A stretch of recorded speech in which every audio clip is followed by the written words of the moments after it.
नमस्कार. तर आज केले होते बटाट्याचे काप. तर यासाठी नाही का आधी मी बटाटे घेतले होते, ते मी स्वच्छ धुतले कारण ते सालीसकट मी बटाटे घालणार होते आणि त्याचे असे गोल गोल काप करून घेतले आणि त्यानंतर सुद्धा त्याला पाण्यात घालून ठेवलं कारण कधी कधी नाही का आपण चिरताना जरा वेळ जातो तेव्हा ते काळे पडतात.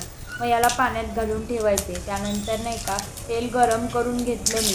तेलामध्ये चांगली कडकडीत जिरं मोहऱ्याची फोडणी करून घेतली. एक हिरवी मिरचीसुद्धा घातली आणि नेहमी फोडणीमध्ये नाही का मी थोडीशी कोथिंबीर चिरून घालते, त्यामुळे नाही का चव एकदम मस्त येते भाजीला.